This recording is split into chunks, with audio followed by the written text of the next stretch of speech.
What's up, everybody? Welcome back to the Day Trading Show. In today's episode, we are talking about the illusion of full-time trading. You're really going to like this episode. We talk about why James and I enjoy being full-time traders, if you could call it that, and how that dream has progressed and changed in reality over the last couple of years for us. I think you're going to find a ton of value. I think it's very relatable to what you guys are trying to accomplish, and hopefully we turn on a couple of light bulbs, shed some light on a new perspective, if anything. So enjoy the episode.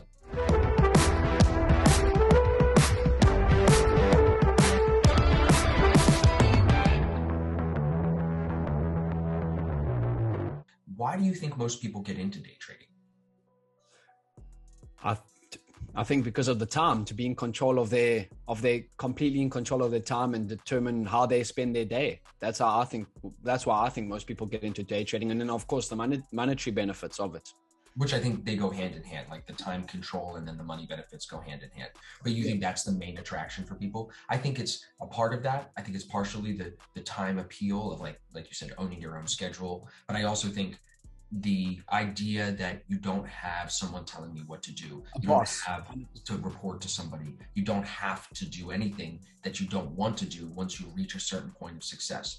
The reason why I bring that up is like from my previous experience, when I was selling life insurance, they always were trying to tell me that this is a good business long-term because of the residuals, but you had to get to that point. And even there, those residuals could still fall off. Whereas and you had to maintain those clients. You had to still call people and they always would try to make it seem like you would just be on the golf course and never working, but you still have to maintain those clients. I think with trading, you can actually eventually get to a point like we were talking about before we started the recording. You get to a point where like on bank holidays or tomorrow I'm getting married, when you have other things going on, you can just peel back. You don't have to do anything. I don't have to service a client. I don't have to call anybody. I don't have to call out sick or whatever, pretend to be sick, get a doctor's note, right? Or get a note from my parents. I don't have to do any of that. You know what I'm saying? So I think that part of it also is a big appeal for trading, for people to get into day trading.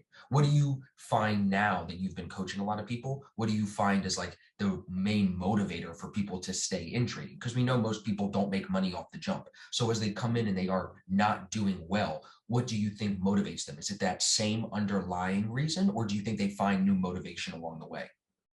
I think that same underlying motivation is always going to be there. But I think what most people don't realize is that like, cool, trading looks cool from the outside, but as soon as you get involved in trading, you're doing, it's completely different. You actually, to stay in trading for the long haul, you actually have to love the process of trading. It's not like you get into trading and you all of a sudden in your first year, you're making $100,000 a month and you're making bank. It's you actually have to fall in love with the process. And I think that's where people that stay in trading for the long haul, and then the people that fade out in the first year or two and quit. I think that's the people that separates, okay, these people actually love trading compared to people that love the idea of being a day trader.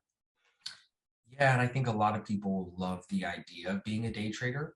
And then at least more recently, I'm finding people will give that idea a chance. Like a lot of people recently, they're either trading stocks or crypto or whatever, they get into it and they get burned, and then they get a weird stigma about it, and then they never come back to it. And they think that, since I sucked at it once, I'm going to suck at it forever. And I think one of the main reasons that I love day trading so much is that it leaves room for constant improvement every day. Like over the weekend, I was doing markups on this new trading strategy I'm trying to finish.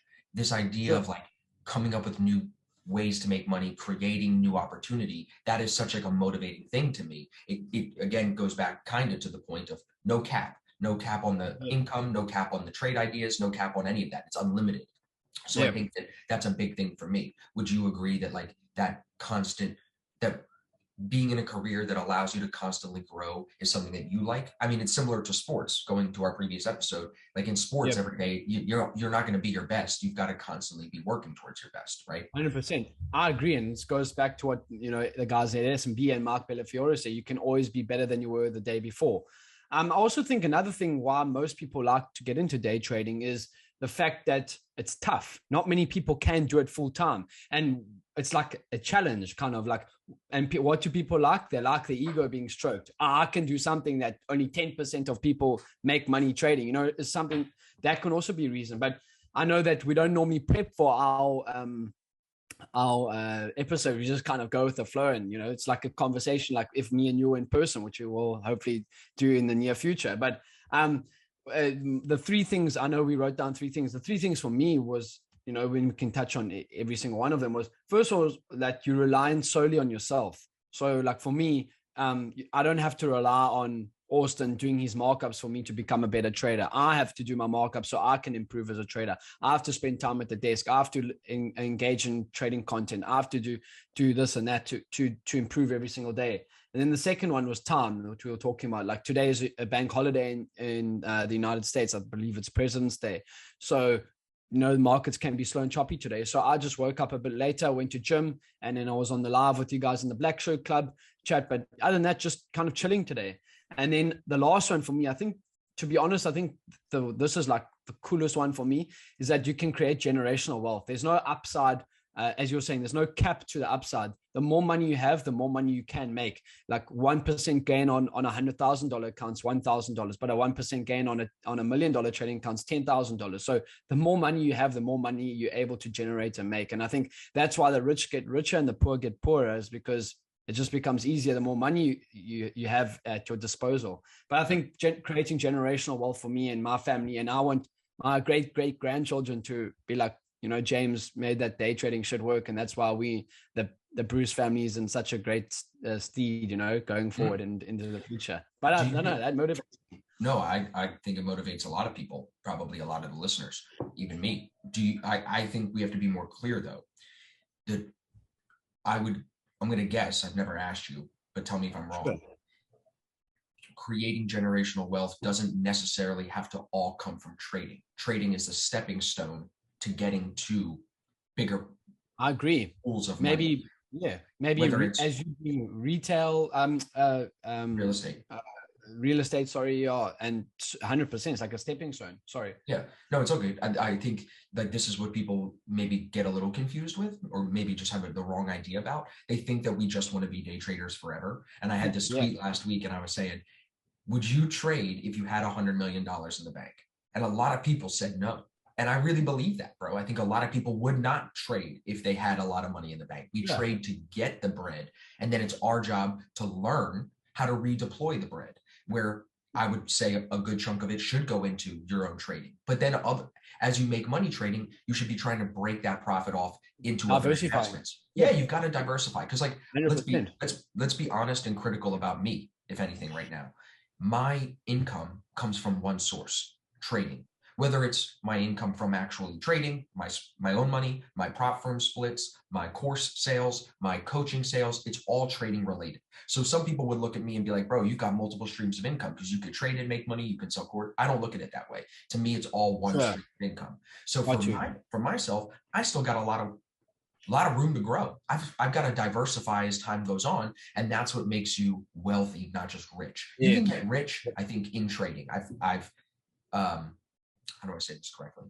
That is something that I've seen experienced by other people, that you can make substantial money in trading. 100%. But wealth, bro, wealth is different. Like wealth is harder to take away from somebody. I don't think you can get solely wealthy off one stream of income. I think the definition of wealth has to include multiple, because what if one goes down, bro? What if something happens that we can't trade anymore? You would not be wealthy anymore. That's not the way wealth works. Wealth is really hard to do, Sure.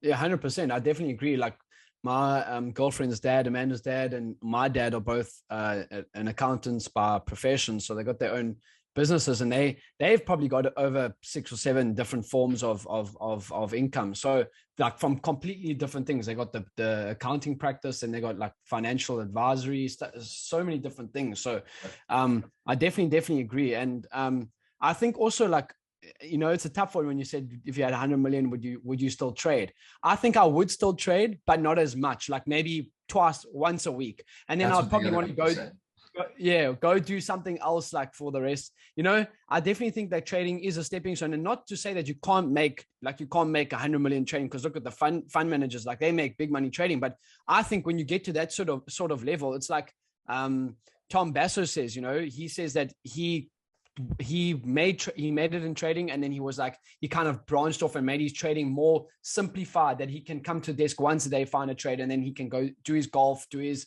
other stuff, other business ventures. And that's what I think is like kind of like, you want to own your time. And if you can make money while not being at the desk as much and go and doing other things that you enjoy, whether it's flipping, coming out with a new golf brand or whatever it is, I think that's the cool thing about it. It's a very, but I would also say that trading can elevate you a lot quicker in a career than you can do in any other career, such as a doctor or a lawyer, an accountant, because as I said, it's solely reliant on you. And also you got so many opportunities now with prop firms such as S&B Capital and now the remote prop firms, as the ones that we've spoken about on the show before. Yeah, they let you scale up a lot quicker. I mean, like doctors, it's just trading just gives you that ability to scale up a lot quicker in life than if you have the skill, obviously. And I think on top of that, two things I could add is, one, you're not working for somebody else. Even when you're working with a prop firm like we are, they don't tell us what to do. You know what I'm saying? I actually, that reminds me, I have to DM them and ask them, because I have the 100K account sitting and I'm doing the 200K challenge. Sure. I wonder if there's an inactivity thing for the 100K account. Like, do I need to be placing trades on it? But that's a good question.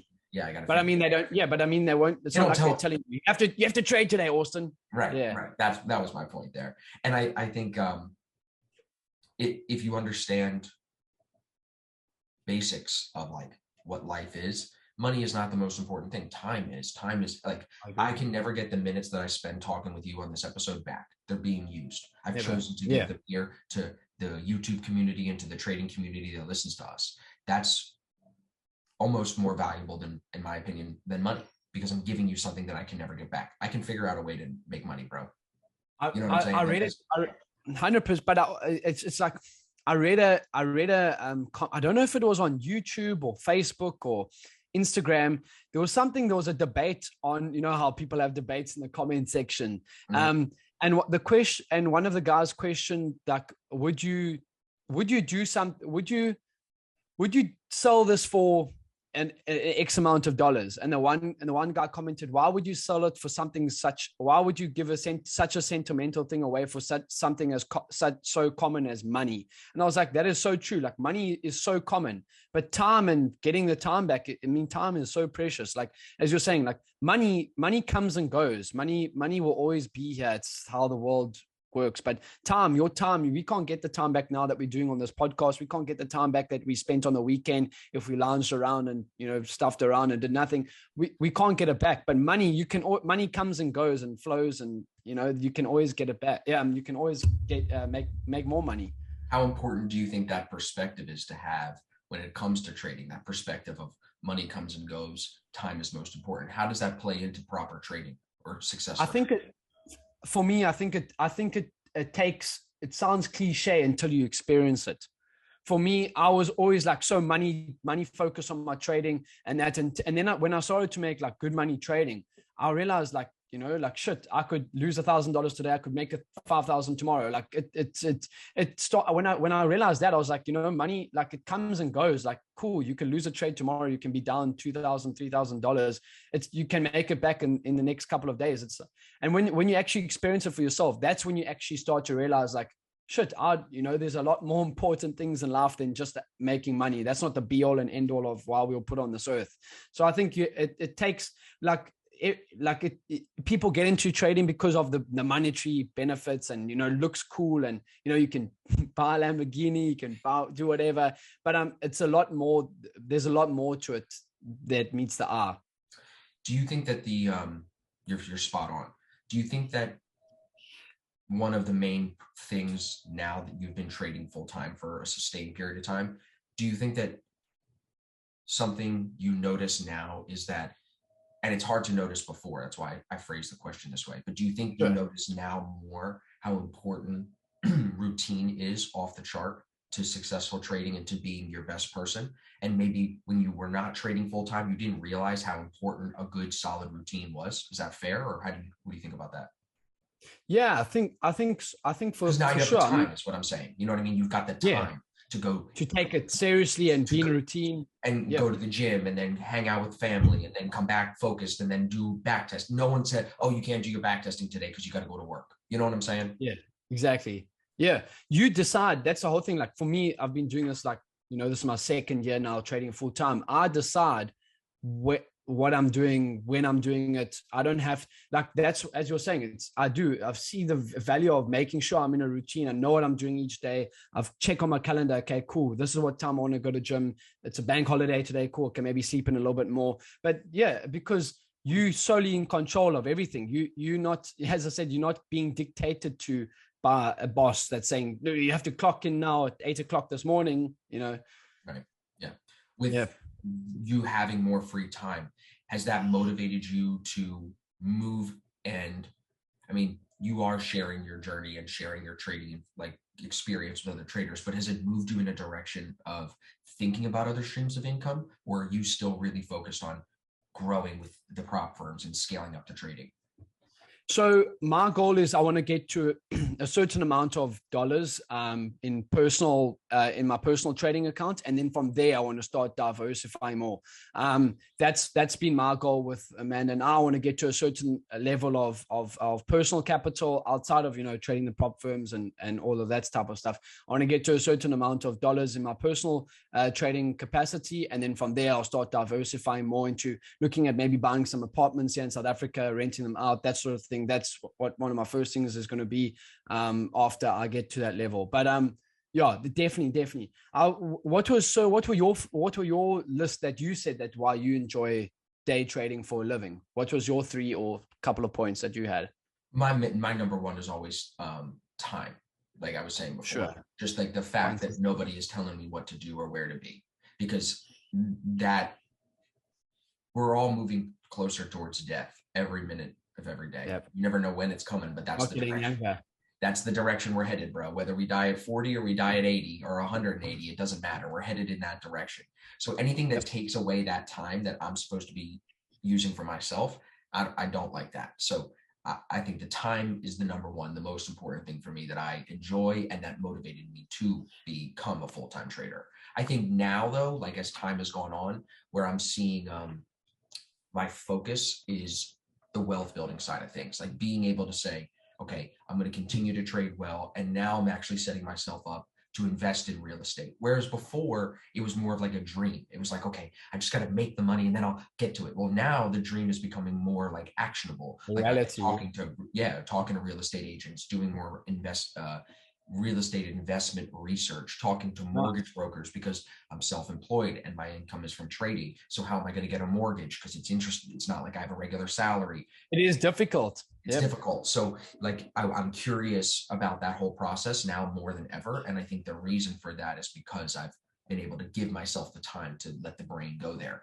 But it's like, it's steps, bro. It's steps. But I think the other main thing that I enjoy about trading full time is just that it goes back to the time, but it gives me the time to study and do things that I think better myself, whether it's working out or reading a specific book, that, whatever it may be, I can give myself that time, and that giving of the time, it allows me to grow. Like that's where I find my own best growth. You know what I mean?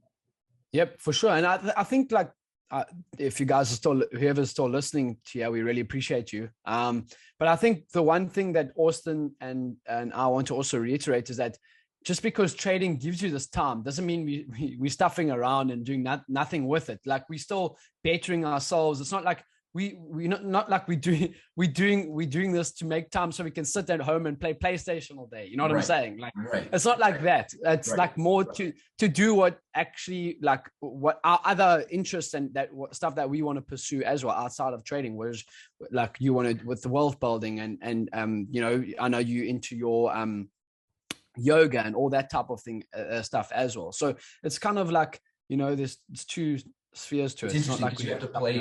You got to play the game to get out of the game. You know what I mean? That's I think what I enjoy a lot about trading too. Is like trading is it's not a shortcut, but it is a way to getting out of the game faster. Because like think about it, as a human being, like what do you really want to be doing all the time? Like you really, if it was me, like you just want to be learning how to live. but nobody really lives anymore, bro. Everybody just does. We just do things. Yeah. We're doing this, doing that, going here, going there. We're doing. We just do. We're doing it because we need to pay bills, and Because you got to pay bills. That's it. Simply put.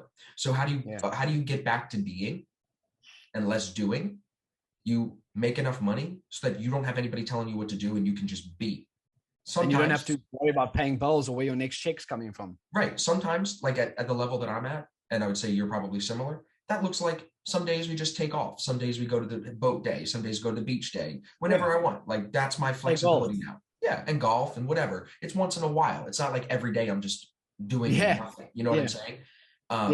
But when I want to take a trip and go off the grid, or if I want to go and ski for a week and not have to worry about things, those are the little wins that day trading has given me so far. And that's like the motivating thing to keep going at it, because the more money you make, the more free you get. I was getting in an argument with this guy in the sauna last 2 days ago, and the guy's trying to tell me that money doesn't solve problems. And I was telling him, I just said, listen, because he was asking me about kids because I'm getting married and all this stuff. And I was like, we're going to wait until we have a little bit more of a cushion to have a child. Not necessarily that we couldn't handle it now, because of course you make it work, but I'd like my kid to grow up similar to how I grew up, which was not worrying about food and stuff like that, like the basics, Yeah. So he's telling me, he's like, man, money ain't gonna make it easier. Money ain't gonna make it easier, blah, blah, blah, blah, blah, just telling me all this shit. And I get out of the sauna and I'm like, you're just wrong, bro. He's telling me he goes to his church and he talks to the people who drives the 2 Corvettes and they still got problems. I didn't say rich people don't have problems. Rich people have bigger bills than you. But what I'm saying is, if your kid gets sick and you got 300 grand in the bank and health insurance doesn't cover it, you cut the 50K check and the kid is fine. Yeah. You know what I'm saying? Yeah. Are you happier? Yeah, I agree. No. Are you happy about Probably that, not. bro? But No. you don't have to. But it's not an extra stress that you have to worry about. You solve the problem. If you don't solve that, if money doesn't solve that problem, now you're stressed out because you've got the sick kid and you've got no money. And you've got the other problems you already had as well. Exactly. So money doesn't solve the problem. I agree. You know what I'm saying? I agree. It's not gonna solve like your ability to, be happy and content from within and that sort of stuff. Cool. No. But it's gonna solve like those issues. And those issues could actually affect the other problems of, being happy and your mental state and that sort of thing as well. But 100%. So what were the other things that you said time was your first one. What are the other a couple of points that you had? I would say the only other one that really comes to mind, because I don't want to just say the money, because that's a stupid, easy answer. I really enjoy, like Tom is the Kaizen trader, that small step forward of growth every day. Like I referenced the new trading strategy that we're working on. Like that excites me, like more than like a soccer game excites me, but like it's a different type of excitement when we might come up with a new idea of making money. Like it's like we're digging for gold and we just found a huge gold mine. Lottery. Yeah, we hit the jackpot, bro. Now, do we know that it's going to be a winning strategy? No. Do we know that it's going to be a losing strategy? No. So now we get to go in and put in the work. And that's where I think most people you only have to love trading so much, everybody. You've got to love it enough to grow at it. But like we're saying here, you don't have to love it enough to say, this is what I'm going to do for the rest of my life. And this is the only thing I'm going to do. That's foolish to say. Yeah. But I think you have to love it enough to say, okay, I got an idea, whether I'm going to follow ASFX and learn their strategies or I'm going to go build my own. Now I need to put in the work to prove to myself that the strategy works through back testing, through demo trading, through things like that. And that's where people don't love trading enough. They don't go and journal their trades. They don't go and do the work. You just got to love it that much to get those things done, because that reflection and that growth is where you actually learn the most. And like for us right now, we've got 3 winning strategies, but I think to be able to still be excited about adding a 4th just shows that I do love trading enough to make it, again, like I think that that's the best way to describe it. People say, do you have to love trading to make money in it? The answer is just, you have to love it enough, just enough to get the work done that needs to be done. You know what I'm saying? Yep. And I like what you're saying. Like, that's why when people ask me what I do, I don't say I'm a day trader, because people have obviously so many preconceived ideas. But also, what is full-time day trading? like, cool. I want, as you say, like, you want to go branch off into other spheres, other directions as well. You don't, just because you're day trading now doesn't mean you're going to be only day trading when you're 70 years old, or 60 years old. So, yeah, I think also people, they love the idea of trading. As I say, they love the idea of owning their time, making no upside. There's no cap to their upside growth when it comes to trading, but they don't actually love it enough, as you're explaining, to put in the hours behind the desk. I think that's quite an important one. I would go a step deeper and say people are obsessed with the idea of full-time trading because they're coming from a job, normally a full-time job. They think that they need to exchange their time for money. Full-time anything is not what I want to be doing, bro. Full-time anything is not our goal. That's like, this is where the episode should have started. Full-time trading is stupid. Full-time, bro. Why would you sit at the desk from 9 to 5? Why would you do that? That is the opposite of why we even got into trading. Yeah, so whenever people ask me, how do I become a full-time trader? It's like this whole answer of like, first, full-time isn't even what you really want. You want to make enough money so you don't have to be you just want to be a trader as one of your streams of income that feeds your bigger wealth building goal. Because if you give up your time, you're the biggest loser. People, like, no matter how much income a doctor makes, in my opinion, they're still slightly more of a loser than the people that have full control over their time, because they have to be somewhere. They got to get calls in the middle of the night to come in and do something. No, bro, don't do that to me. That's my time. So I think, and I agree with you. I think Steve Burns said a quote. Now, he said a quote, but don't quote me on this. But he said something along the lines, but it hit me hard. It was like people want to get out of their full-time job to trade. Yes. But then they use their time to trade all the time. And I'm like, that's so true. Like, why would you get out your 9 to 5 because you want to trade so you can be in control of your time, but then use the time to trade the same amount of time that you're working at your 9 to 5? If you can make money trading for 2 hours a day, do it, and then go flip and play golf, go learn a new skill, go learn how to play the guitar, whatever you want to do. Like, that hit home for me. Like, why would you want people like, I want to get out of this 9 to 5, and then they use the time to trade the whole day? I'm like, bro, maybe we'll just call this episode "Why Full-Time Trading is an Illusion." Because I mean, like, if people ask me what I do, like, I trade in the morning, and then I do a lot of coaching stuff and like business stuff for ASFX. Majority of my time is not trading. I'd say like 40 to 50% of my time is trading, but then like I do a lot of markups. I do a lot of the coaching, giving traders feedback on their charts. So that's in there too. But if you like looked at my time. But would you classify that as trading? That's not actual. It's not actually trading. It's like analysis and review and study. But then like, if you look at how I actually spend my time, bro, I work out a lot. I'm at yoga a lot. Like, if anything, I'm close to a full-time yoga person. Yoga instructor. You know what I'm saying? Not even instructor. I'm just in the yoga classes, bro. I'm going through the teacher training. So that's maybe like education towards yoga. But like, I do a lot of other things with my life that you could potentially, if I posted about it a certain way, you would think, oh, he's a full-time fitness guy. Oh, he's a full-time hanging out at the pool guy. I can make you think whatever I want, bro. You know what I'm saying? But at the end of the day, I think that only is the reality, that I can make you think that because I have control over my time. I'm a full-time Austin. That's what I really am. I do the things that make me happiest all the time. Now, sometimes I got to sit down and buckle down, and we got to come up with business tactics to grow ASFX and make the business run forward. You know what I'm saying? Like, there's times when you got to put turn the hat around, put a different hat on. You got to do what you got to do, bro. Especially like if you're going to be married or have kids, like, you've got responsibilities. But at the end of the day, I think like people get into trading with the idea of, I want to be a full-time trader, but it's not like that. Yeah. Once you even get close to that, you're like, no, I can't actually just sit here and trade all the time. I'll lose more money than I make. And you'll go insane, bro. Like, why would you want to you'll go insane. No, 100%. You need time away from the desk, time to do what you like. And I think it was a good episode today. Maybe we'll change up the title. I know. I think we might have to change up the title, but it's been good, bro. I'm glad that we're able to do this one, because I know that there was a lot of questions about what is it like to be a full-time trader? What it like, and I'm hoping I get that a lot. Hopefully this episode sheds a little bit of light. We talked about why we love it, but now here at the end, kind of going into the reality of it, of like, it isn't that you just sit here and trade all day. You know what I mean? It's just 100%. I could leave it. My closing thought would be, if you want to be a full-time trader, accept that you won't just be trading full-time eventually. And then in order to get to that point, I would say, know what you know and know what you don't know. Stick to the strategy or the strategies that work for you. Get really good at them. That can lead you to where you want to be. That's as simple as it is. That's how I would leave it. Yeah.